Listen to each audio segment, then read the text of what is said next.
And welcome to the Atlanta History Center's Author Talks virtual author series. I'm Virginia Prescott, host of GPB's On Second Thought, and your host for this series.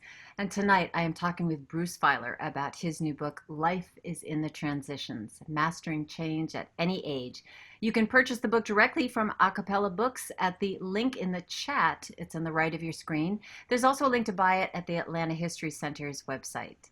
So as Bruce and I are talking, we do welcome you to submit your questions via the Q&A feature at the bottom of your screen. Please use the Q&A rather than the chat, and I will try to get to as many of them as I possibly can. Bruce Feiler is author of 6 New York Times best-selling books, including Council of Dads, the inspiration for an NBC TV drama, and Walking the Bible and others.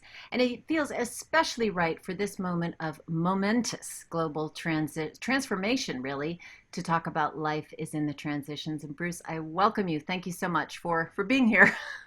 Thank you, Virginia. It's nice to be with you. It's nice to be back at Atlanta History Center. And for me, obviously, 5-generation native Georgian, it's nice to feel like I'm home, even though I'm in Brooklyn today. Well, we're so glad to have you with us. And we are, of course, all living in this swirling uncertainty of the moment. You started this project, or the project that became this book, years ago when you were experiencing your own cascading crises in your life, which you call Lifequakes. So what was going on for you? Well, I appreciate that frame, like that we're having this conversation in a moment when the entire planet is going through a life quake, and a life quake, is a huge life change that's sort of higher on the Richter scale of consequences and has aftershocks for years. And as you say, I got interested in this topic because I went through a life quake. A few years ago, I was just kind of walloped by life, and not just one event, like over and over and over again. First, I got cancer, as you just alluded to, as a 43-year-old new dad. Then my family's real estate business in Georgia was hit very hard by the recession. And then my dad in Savannah, who was suffering from Parkinson's, tried to take his own life. And it was a kind of a scary, frightening, I mean, the way I think of it now is like the conversations we were having were sort of unhavable. And I'm the kind of person that when I go through this kind of experience, I want to seek out wisdom that other people have. And there wasn't really a book that I could find that really I felt helped me with what I was dealing with. But I thought there must be some wisdom out there. And so I set out on this journey. I ended up crisscrossing the country, collecting what became hundreds of life stories of Americans of all ages and all walks of life, people who lost homes, lost limbs, got sober, got out of bad marriages, a 2-time cancer survivor who climbed Mount Everest, military veterans who lost limbs in the war. And I remember my office is right below the room I'm sitting in right now. And a few months into this, my wife walks in and I said, "Linda, I think I can get 25 states." And this will tell you a lot about my marriage. She said, "Get 50 or shut up," and turned and walked out of the room. So I was like, okay. So I started kind of with people that I know, and then I soon became much more intentional. And so I would ask, like, if I had seen you during this process, I would say, "So Virginia, like, who do you know? Who's had an interesting life story?" And at the end of every one of these conversations, which was 2, 3, 4 hours, I would say, "Who else do you know?" And it sort of metastasized and spread until I ultimately had 225 life stories, all 50 states. I had 1,000 hours of interviews. I mean, you do a lot of interviews, I mean, that's 6,000 pages of transcripts. And then I was like, okay, I have this trope, but what am I going to do? And I did something I had not done in 30 years of writing books, which is I assembled a team of 12 people. They were undergraduates and graduates, computer scientists and poets, and we kind of combed through these stories, digging out themes and patterns and then arguing about them and debating and like double checking the transcripts until I sort of tried to look for kind of themes and patterns for what became the big idea in the book. I didn't set out this way, which is we all go through these disruptive life events and they lead to life transitions. And what can I learn about life transitions from looking at all these conversations? Mm-hmm. And you use the Italian term, lupus in fabula. That's the I don't use it with that good of an accent. I worked on this a little bit. The big bad wolf at the door that knocks fairy tales into complete turmoil, and found that part of the upset around disruption was about the expectations of what should be happening in people's lives that didn't match reality. So, where do these embedded and really rigid, as you found, constructs about the shape life should take come from? So if you're listening to this conversation, like pause for a second and listen to the story that's going on in your head. It's the story about where you came from and where you're going, what your dreams are. If you got a call right now and you had to rush to the hospital in some sort of an emergency, what would be going on in your head? Like that story that you tell yourself, that is the story of your life. And one thing we've learned in the last sort of, decade, generation, is that that story isn't just part of you, it is you in a fundamental way, right? Life is the story that you tell yourself. When we think about that story, like the first time we begin to tell that story when we're young or we're adolescents, we think of it in terms of superheroes, right? Or fairy tales, right? We're the hero and we're going to have a happy ending. But unfortunately, not only is that not the way it works in our lives, that's also not the way it works in fairy tales. Like what happens in the fairy tale is that the wolf shows up, right? So in our lives, there is this conflict that appears. It's a wolf, it's a dragon, it's an ogre, it's a downsizing, it's a diagnosis, it's a tornado, it's a pandemic. And our instinct is to say that this is kind of ruining or upsetting, I think, as you said, our life story. But it turns out that that is what makes it a story. Like there is no story without conflict, and there's no conflict without a resolution. So this is what makes us the hero of our story, is how we deal with this conflict. And so kind of this underwriting theme of this entire project was what happens when our fairy tales go wrong. And you mentioned this thing about a shape of your life, because there was this moment, and I love the fact that we're Atlanta History Center, because I'm going to geek out on history for a second. There was kind of like, that what's the image where you pull the I think that Dan Brown has one of these in his castle, where you take the book out and the library door opens and you're like, yeah, Been I don't know. there, seen it at Dan Brown's house. You've seen it? Okay, okay. Oh, I'm so glad that we made this connection, because I've seen it on TV and you've seen it in person. So I want to hear more about that. But this is what happened to me. Like I pulled off a book off a shelf, the library opened, and suddenly I discovered that there's this idea that we never talk about, or at least that I never heard about, which is that our lives take a certain kind of paradigmatic shape. So in the ancient world, like they didn't have time. So they thought that life was a cycle. It followed farming. And the Middle Ages, and as you know, I have the images of this, and Life is in the Transitions, they thought life was a staircase up to middle age and a staircase down. So think about that. That's no new love at 40. That's no a new venture at 50, or relocating, to a retirement home and finding. It's like straight up and then straight down. And then for the last 100 years, since the birth of science, we have been told that our lives should, back to your phrase, the should train should follow a linear arrow of progress. So Freud has stages of development, Piaget, children's development, Erickson, the 8 stages of development. And he says this is modeled on the conveyor belt. Like that's the way industry worked, and that's how people talked about their lives. And this reaches its peak in the 70s with Gail Sheehy, who writes passages that all of our mothers read that says, everyone does the same thing in their 20s, everyone does the same thing in their 30s, everyone has a midlife crisis from 39 and a half to 45. And this births this idea that our lives are linear, kind of locks it into place. Mm-hmm. This turns out to be bunk. At least it's irrelevant. I can't address whether it was true then, I doubt it. And a bunch of researchers proved that it wasn't the case, but it's no longer relevant to our lives today. So what my data show is that we all have 36 disruptors in our lives. Okay, most of them we get through. It could be an accident, a job change, getting married, having a baby, becoming more religious, changing religious institutions, whatever it might be. Most of them we get through. But 3 to 5 times in our lives, one of these becomes a massive change. It becomes a lifequake, and then it really begins to reorient everything in our lives. And as you said, I've been working on this project for 5 years, and I'm publishing it this week when, lo and behold, the entire planet is in a lifequake at the same time. Well, right. So this trajectory that you're talking about, it allows no exceptions. You get one shot and the clock is ticking. Right. And I think that is what leads to so much misery for people, thinking that I should be at this stage in my life, or what happened to these dreams that I had. But all of this, as you point out, was forged at a time when ideas of marriage and belief systems and sexual identity and work were fixed. Now that is all blown apart. That's what comes across to me in this book, stronger than anything. And with this unprecedented technology, this political unrest, and an epidemic. So then, if we don't have that linear shape, what is the shape of our life now? So this was to me, this was, the last question I asked everybody in these conversations is, what shape is your life? And what people gave me all sorts of answers. In fact, I was recollecting that one of the first people, if you had asked me, what shape is your life? You've now read this book. Let me just ask you that as a kind of a placeholder here. Um, you know what? I came up with onion, because Onion. there's Okay. layers and layers and layers and layers. Right. So this is what happened to me. So if you'd asked me the shape of my life at the beginning, I would have said a line. It would have gone up and down. And so I know this guy. His name is Michelangelo. He's actually in this book. And I know him pretty well. And I said to him, in this beginning, when I was beginning to realize our lives take all different shapes, I said, what shape is your life? And he said, a heart. I was like, no, no, no, you don't really understand. I'm asking you, like, what shape has your life taken? He said, it's a heart. And I was like, no, you're wrong. I'm asking you, like, the trajectory, the dimension. And he said, no, Bruce, you're wrong.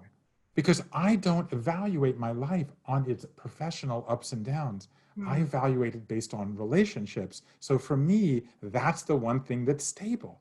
And it was sort of like, whoa, I'm not thinking about this in the right way. And so I asked everybody, what shape is your life? I got up and down line jags. I got hearts. I got light bulbs. I just got an onion. I got planets. I got suns. I got a house.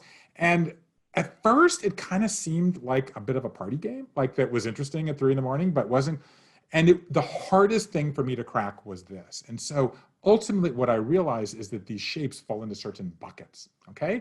And so there are people who say, as I would have said, a line. Okay. And these are people who are doers or makers or creators or very kind of achievement oriented people. Then there are people who are relationship oriented. They have these buckets. Okay. So Michael with his heart, other people said a house.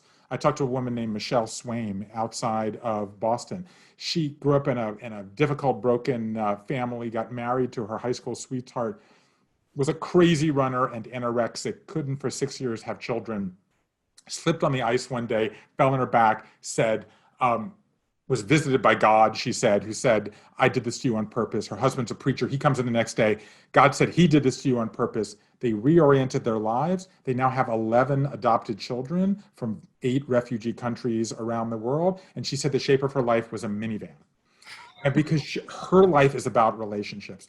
Other people, like my wife, said she's a light bulb. My wife works with entrepreneurs and started an organization to help entrepreneurs around the world. She's very driven by her calling. And what I eventually realized is that these fall in these buckets correspond to what I've come to call the ABCs of meaning.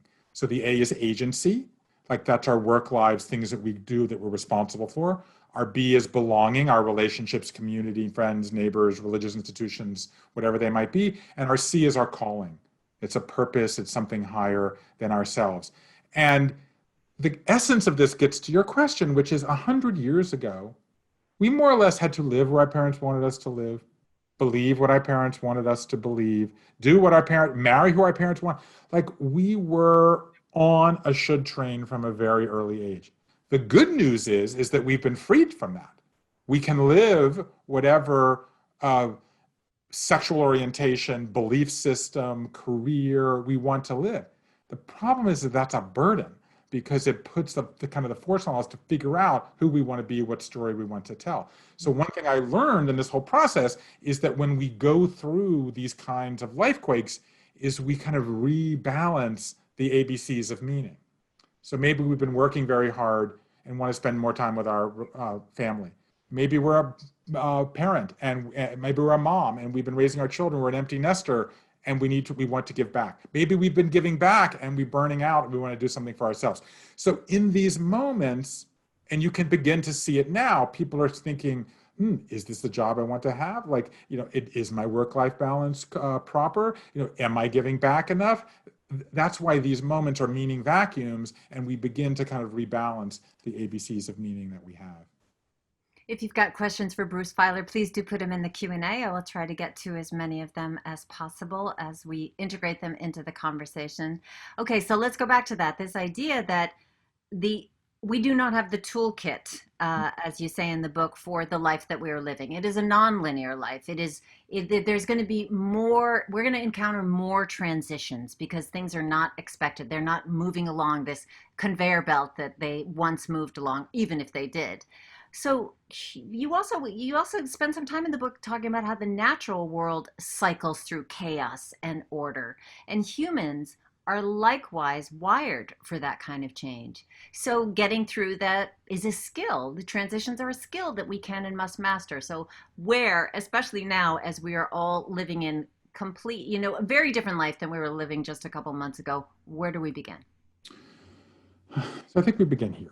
So the life quakes that we have in our lives, 3 to 5 times in our lives, they take 4, 5, 6 years, half of our lives we spend in this kind of state of in between.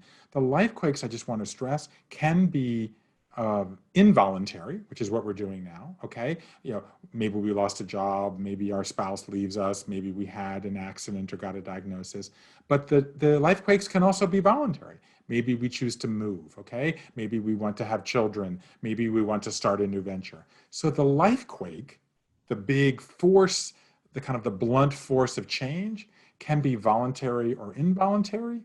But the first step is that the life transition that comes out of it must be voluntary. You have to lean into the idea that you're going to go through this process of change and get yourself to a new place. So kind of step number one, and if you think about what happened in the pandemic, at the beginning, we were all kind of like frozen, like what's going to happen? Am I going to live or die? Do I need to wash my hand? Do I need to wear a mask? These kinds of things. But over time, now that we're kind of 6 months into this, people are beginning to realize this is going to be here for a while. We're not going to exactly go back. And who do I want to be coming out of it? That is the impulse that propels us into the life transition. Okay, so you've made that decision. Now what? So, because you might feel one of two things. You might feel manic, like I have to do 17 things at once. Mm-hmm. Or you might feel I'm in a fetal position, I'm stuck, and I can't do anything. Because it's unfamiliar to us. But look at enough of these, as I did in hundreds and hundreds of conversations and hours of conversations with people, and certain patterns begin to appear. So the first thing that I learned is that transitions have themselves a shape. Okay, so that there are 3 stages to a transition. There's what I call the long goodbye, where you have to kind of confront your emotions and say goodbye to the old you. There's this messy middle where you begin to shed certain habits and experiment with new ones.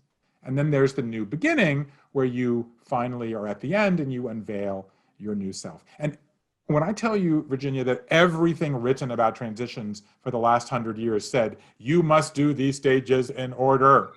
First you say goodbye, then you go through the middle, this also turns out to be wrong, because it turns out that each of us is kind of good at one of these phases. I call it your transition superpower. And bad, I interviewed this woman, Nina Collins. Her mother died at 19. She was already living in Europe by herself. She's very independent. She had to move back to care of her mother, then raise her little brother. She's been through 3 marriages and twice as many careers. And she said, I underattach to things. I'm actually quite good at saying goodbye. Then I get stuck in the messy middle. I talked to this guy, Rob Adams, who was a management consultant. He was hired to run the Simon Pierce Glass Company in Vermont, moves his family. He starts work a month after the Great Recession. Sales drop by 1/3 in the first quarter. It takes him a year to realize it's not going to work. He said, I really hated saying goodbye. Like I loved being a mentor and being a leader and being a coach. But once I got to the messy middle, like I was good at that. Like I'm a consultant. I made lists, and I looked at options, and I moved my family to Africa, and I ran a nonprofit. So people, so maybe you're a people pleaser. Maybe you're conflict averse. Maybe you're bad at saying goodbye. Okay. But maybe you're bad at the middle. And then I interviewed this woman, Lisa Ludovici. Mm-hmm. I mean, I just love this story. She was raised in a broken family, was homeless for a while. Her mother didn't even come to her college graduation.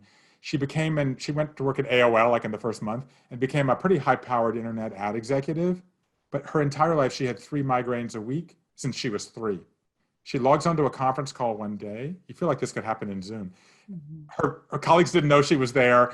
They said how sour she was. She walked home. She quit on the spot the next day. Cut her cable, didn't go out to eat, saved money. A week or so in, watches someone talking about being a life coach. And she says, that's what I want to do. She goes to Santa Fe and rolls in a course. On day one, she's got her head down. The teacher says, what are you doing? She's like, I have a migraine. Don't worry. The teacher's like, come with me. Puts her in a chair, hypnotizes her. She's never had a migraine since. And today, she's the country's leading medical hypnotist, working with veterans across the country.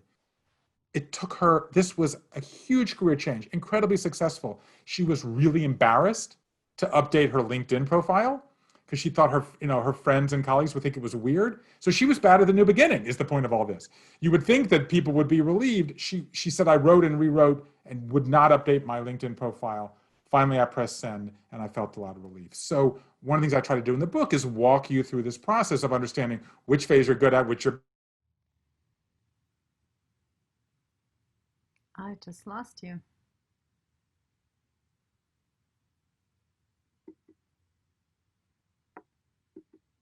bad at. Let's start with where you're good at and get some momentum. I can hear me. Can you not hear me? Yes, I lost you for a second, but now Okay, fine. Sorry, I'm back here. So so what I was saying was that different people find different parts of it good and bad. And one of the things I try to do in the book is walk you through the process of identifying which phase you're good at, which you're bad at. And let's start with the good phase and build some momentum as you go through this life transition.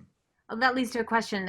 Laura asks, Ken Burns has said that history does not repeat itself, but it rhymes. When we go through these life quakes, do we look at the rhymes or examples in history or other kinds of stories or even myths? And this is something that, we see in the book, that we do have this framework for getting lost in the messy middle from stories we carry from the ancient world, right? Oedipus, Odysseus, Buddha, even Little Red Riding Hood and the Big Bad Wolf. Is it essential to go through, to be lost and a mess, as one of your storytellers told you, to spend a year drinking wine, eating French fries, and binge watching TV every night?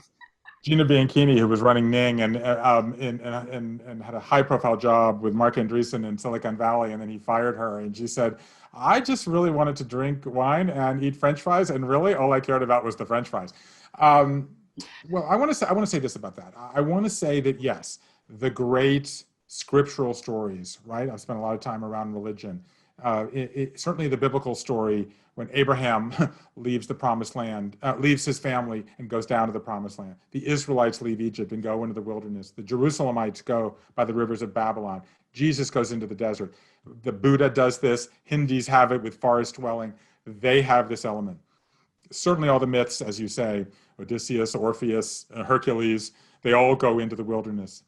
And I think that the slight tweak, I would say, is how we think about the wilderness, okay? So kind of one of my sort of, I don't know, I call it my moonshot dream in this book, as you know, and by the way, everybody listening to this should know that Virginia is a reader and, it absorbs this, and not everybody does this, and it's a, treat that those of us in Georgia have, and certainly your listeners on GPB, so I want to thank you for that. But I just want to say that,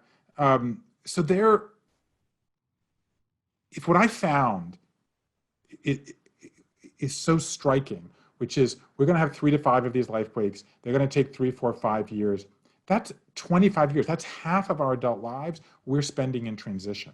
And if we see these periods as difficult periods that we have to grit and grind, and sort of push our way through, then we're missing the opportunity that is before us, which is to look at these, yes, as difficult periods, but also as periods of growth and renewal. I mean, the reason my book is called Life is in the Transitions is that's a William James phrase from the origins of psychology 100 years ago, and he understood this in a way that we've lost. He said life is in the transitions even more than in the stable parts that it connects. And that's really what I'm trying to do, is kind of rebrand these periods as vital periods where we are as alive as we are in any other part of our life. And if we look at that, then we're going to begin to understand, wow, I can make something in this period. And then to your point that you've been saying several times, we've learned in the last 10 years that whether it's habits, you can get better at habits, right? Whether it's happiness, you can get better, right? We know that you got to practice that cake recipe or the souffle recipe. You got to practice your tennis game, right? Or whatever hobby you have. We need to look at transitions as a skill that we can master because frankly, in the moment we're in right now, it's the most essential life skill that any of us needs. Mm-hmm. John, I'm going to hold your question for a minute because we're leading there, but I want to ask Rebecca's question here because you said that people have to make a choice to to face and accept that this life quake, that this monumental transition is hitting them, and you have to go through it and have to stare it down. There are so many examples in the book that are so moving about how people do that. Um, Rebecca's question, however, have you found that some people are fixed? Do you find people who are unable to change, adapt, or make meaning from the quakes? No. Um, what I found is that everybody has things that they do instinctually well and things that they don't do well.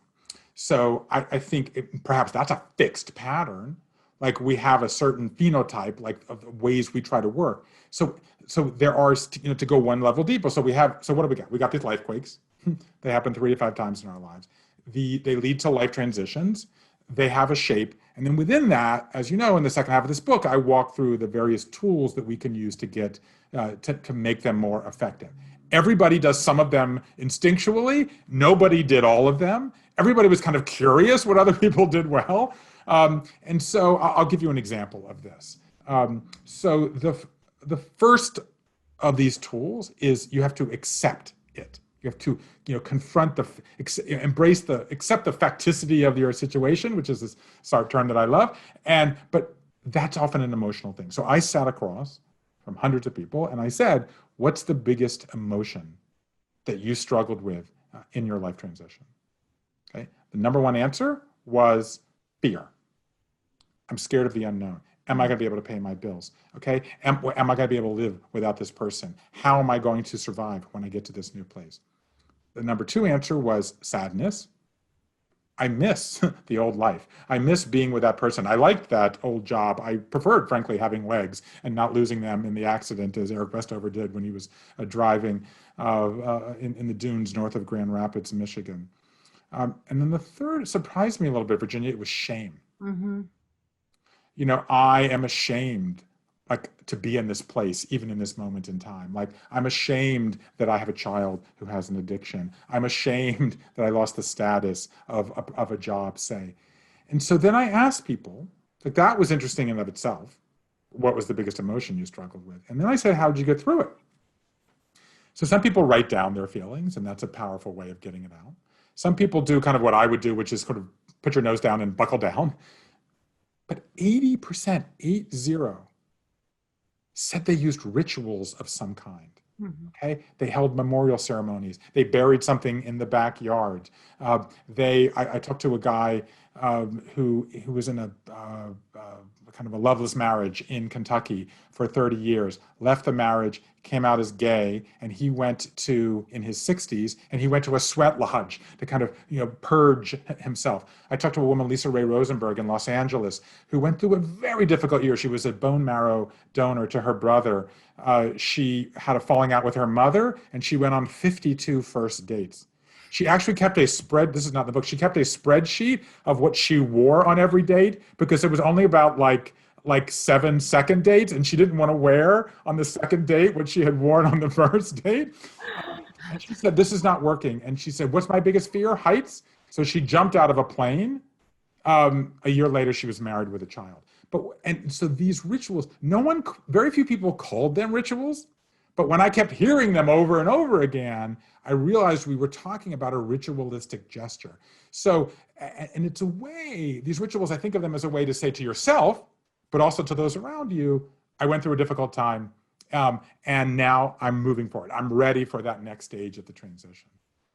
Well, maybe to that point of, whether people get stuck, what these stories, the transformation relies on the healing power of story and narrative. Yes. You make the point that life quakes lead to meaning vacuums. So it's the onus is on us to assign new meaning through some of those means that you were talking about, little pieces that get assembled to create a new story.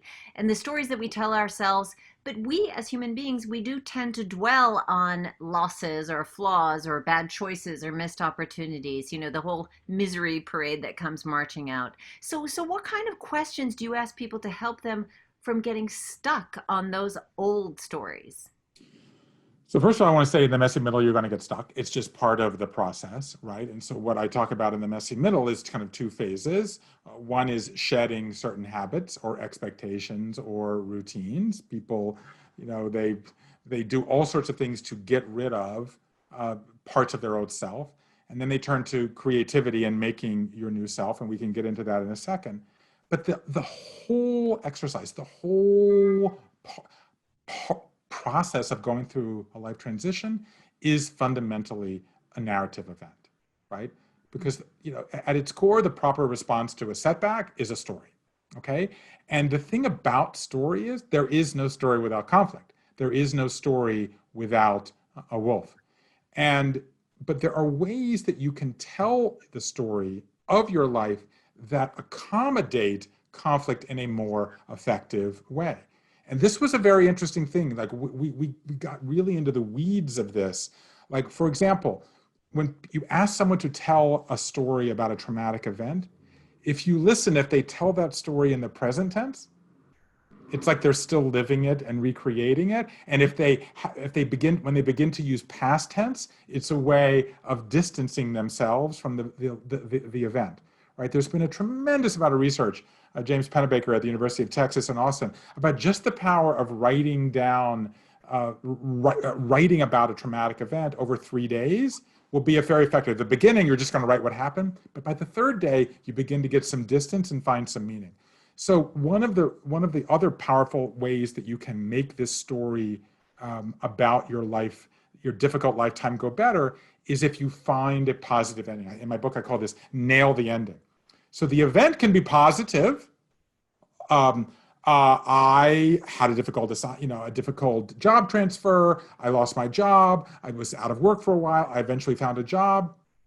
But it turns out that my friends were very helpful, and and that's what helped me get through it. And then one of them introduced me to somebody, and I went on an interview, and I got a new job. That's a way of telling that story that brings in other people.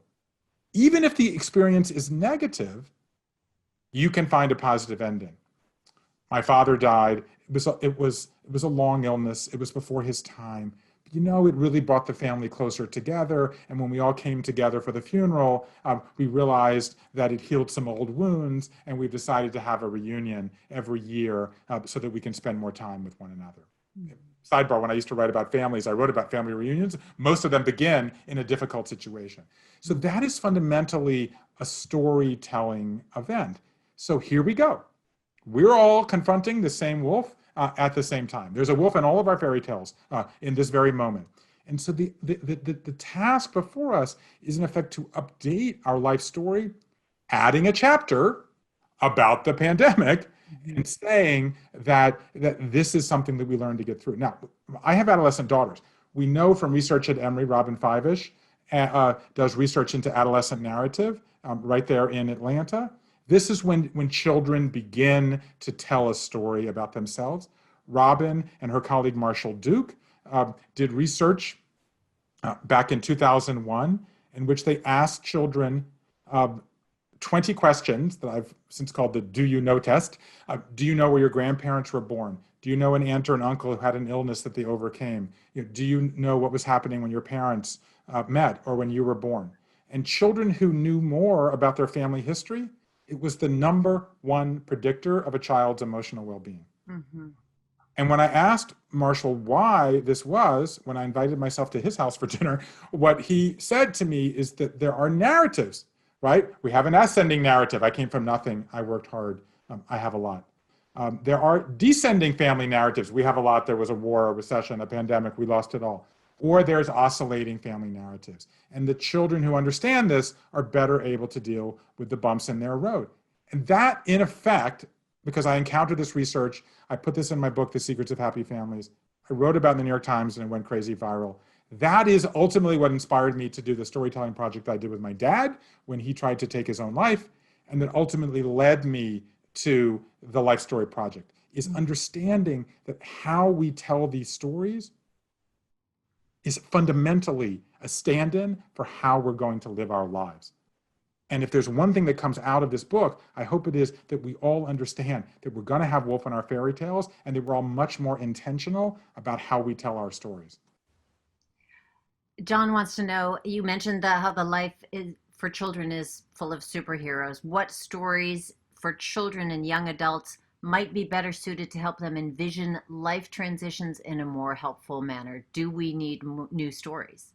Um, uh, you you're right that boys tend to like to superhero stories, and and the girls, that this is, I don't mean to gender it, but in fact this is breaking down, which is wonderful. But there's fairy tales, and we have this.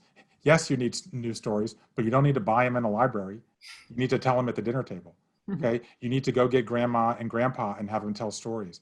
You need to take them to the cemetery. I literally have this thing about, like, take your kids to the cemetery day. Like, take them to your kids to the cemetery and tell stories about people that they know. Like, the number one question when I talk about the family story stuff is, like, what happens if the kids are adopted? Well, it turns out that Marshall Duke has natural born children and adopted children, and it's not passed down through the blood. These are stories that you tell. So that, yes, the stories that you want to tell your children are the stories from their relatives, people that they know. Grandpa was the first to come here. He worked very hard. He became the vice president of a bank. His house burned down. His daughter was the first woman in her generation to go to college. She got breast cancer. You want to tell them your own family stories.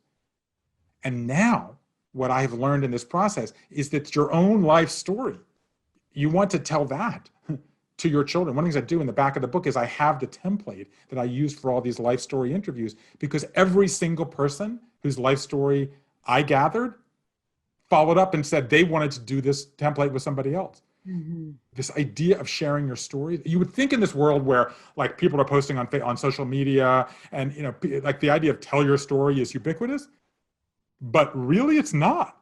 It turns out that we need to spend even more time telling our stories to ourselves, to our loved ones, and yes, to our children too.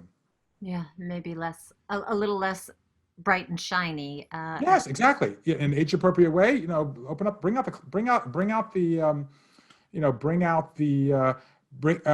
the skeletons, because for me at least, I was on NPR, the mothership, over the weekend, and Michelle Martin asked me, like, why don't you put all this stuff? Like, you're writing about your stuff. We're page one. You're talking about cancer. You're talking about family secrets. And I said, because I was asking other people to be vulnerable, and I can't ask them to be vulnerable without being vulnerable myself. And because I do not want to be part of any shame, of stigmatizing the stories of people that I talked to, people who were in cults, people who were in hate groups.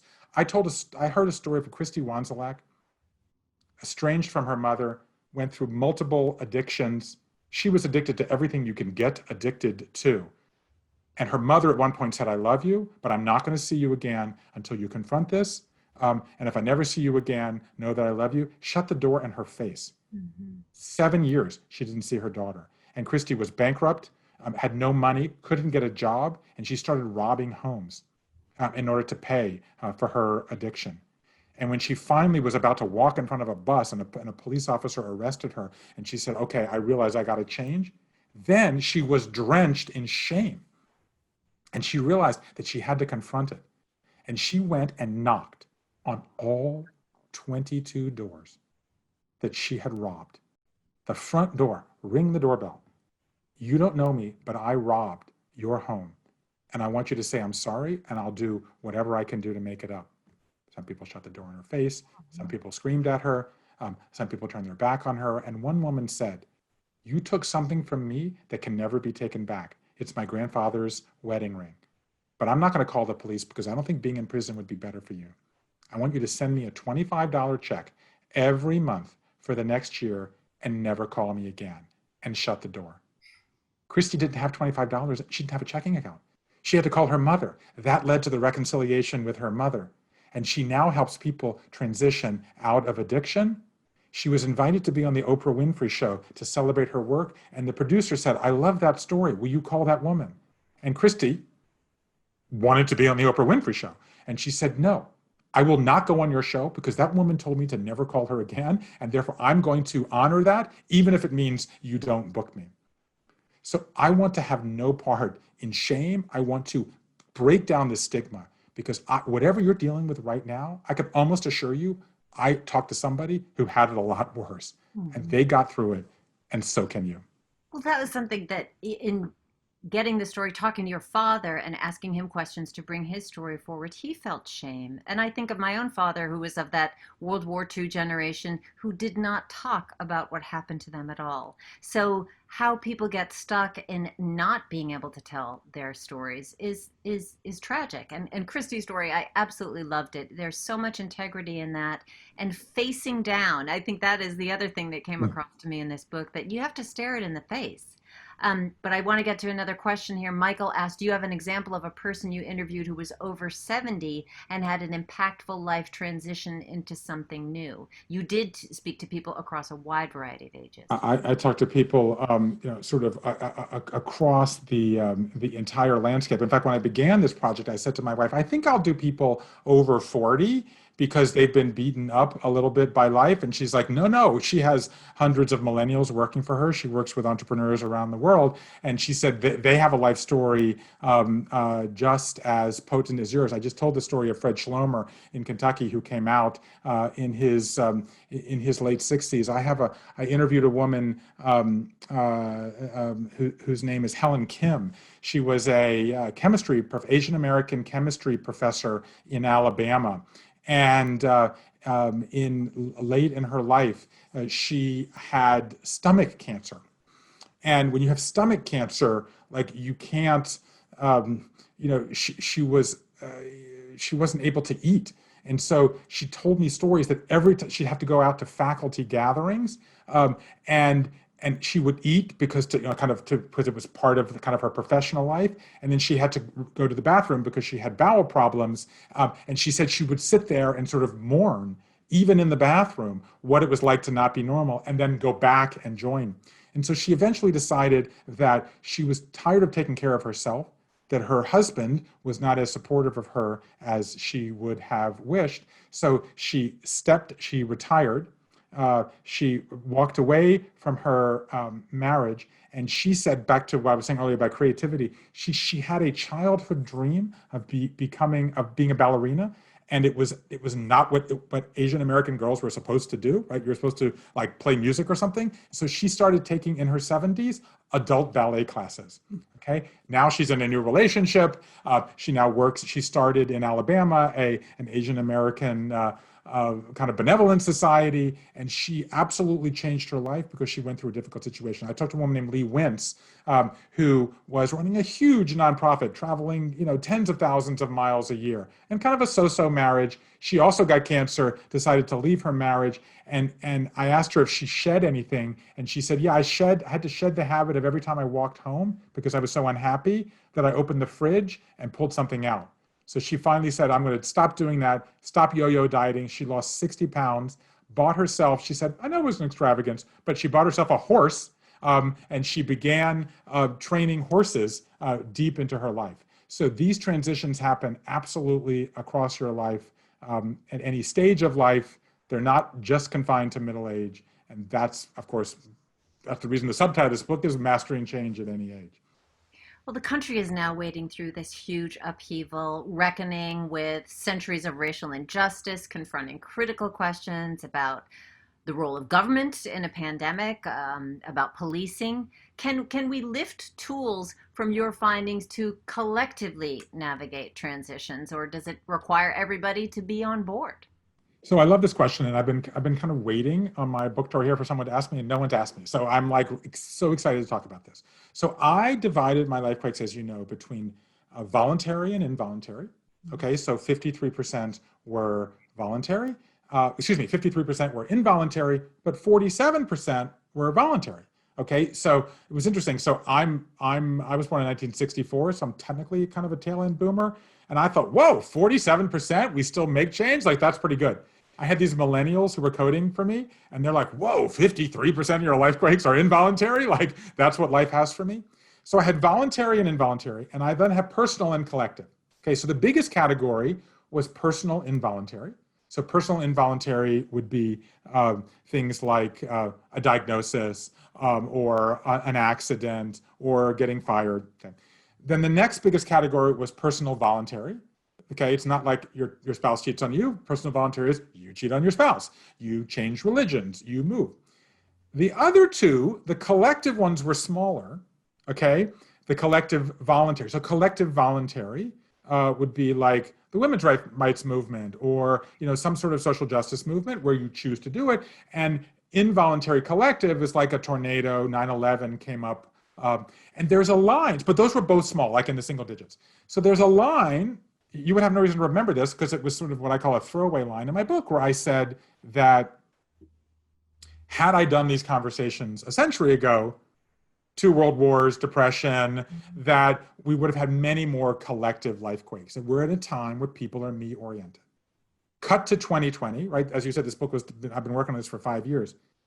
I look at the protest movement and the pandemic as different, okay? So I see the pandemic as a collective involuntary life quake. Okay, it's something that's happening to us. But I see the protest movement as a collective voluntary life quake because people are choosing to do it. And so, but to your question of are these tools relevant, I would say absolutely yes. And I learned this because I was absolutely wrong. When I went into this, I assumed that how you deal with a medical lifequake or a professional one, or changing your sexual orientation, or changing your religious affiliation. Remember, half of Americans change faith in the course of their lives. 4 in 10 of us are in interfaith marriage. I would have thought that religion versus sexual identity versus work versus medical would be a different toolkit. And Virginia, I was just flat wrong.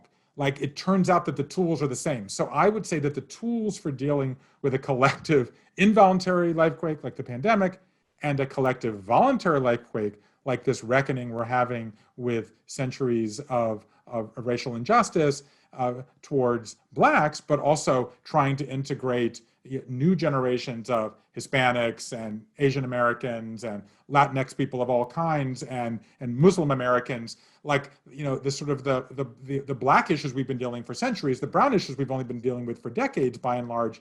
But that is a voluntary reckoning that people are doing. But yes, I think the toolkit for how to get through it turns out to be the same. We have to wrap in a minute, so I want to ask you a last question. You say this project was a wolf killer for you. So how has the story that you tell about yourself, how has that changed since you began? Well, I think back to how I began, and I felt completely stuck and scared and unsure. And I don't feel that way anymore. It was not just a wolf killer. It was it gave me more weapons to fight the wolves, so that whenever wolves are showing up, I feel like I have more tools to get under the wolf, around the wolf, through the wolf, or over the wolf, or dig a tunnel under the wolf, or whatever is going to be the path, the nonlinear path that you're going to take through the wolf. So I feel like it gave me tools. It gave me confidence, because kind of really, if I were to wrap this up, Virginia, and leave one message for everybody watching or listening to us today, it would be this: transitions work. 90% of the people I talked to said they got through their life transition. And life gets us stuck. A transition is how we get unstuck. So whatever you are struggling with or worrying about, if you lay in bed last night worrying, or you sat with loved ones and with a cup of coffee this morning and were wondering, am I going to be okay? Can I get unstuck? I want to say that I was where you are. And what I did was go out and meet dozens, hundreds, scores of people who were in similar situations. And what they gave me was inspiration and hope, certainly, but more important, they gave me tools to feel there are things that I can do. So whatever you're struggling with right now, kind of whatever is keeping you awake, if you come on this journey with me, if you meet these people in this book, you're going to find something you can do tonight, something you can do next week, the week after, 3 months from now, to take whatever you're struggling with, whatever life transition you're in, and we can make it go a little bit better and a lot more effectively. There is knowledge out there. We can get through this together. Well, Bruce Feiler, thank you so much for sharing it with us. It rocked my world. I really appreciate your time. Thank you very much, Virginia. Now, you can buy Bruce's book. Again, there is a link in the chat. There's also one at the Atlanta History Center. You can get it from Acapella Books and support an independent bookseller at the same time. On Second Thought is going to be broadcasting excerpts from this interview this coming Friday at 11, and you can always listen afterwards, but you can just ask your smart speaker to play GPB or stream it from the GPB app. There are many more virtual author talks coming up. Tomorrow evening, I'm going to be talking with David Hills about his book, The Vapors, which is just a riveting work of forgotten history about the one-time sin capital of the South, Hot Springs, Arkansas. A bunch of great authors coming up in August, too. On Tuesday, August the 4th, Pulitzer Prize-winning poet Natasha Trethewey talks about her new memoir, Memorial Drive. And on Thursday, August the 6th, Grace Hale with Cool Town. It's about Athens and how Athens, Georgia changed American culture and launched alternative music. All of those details and schedules for the Zoom links are at atlantahistorycenter.com. Bruce Feiler, thank you again so much for sharing your bag of wisdom with us this evening. And we hope to see you next time you are actually in Atlanta. I'll be there. Thank you, Virginia. Thank you to everyone at the Atlanta History Center, and we'll get through this, everybody.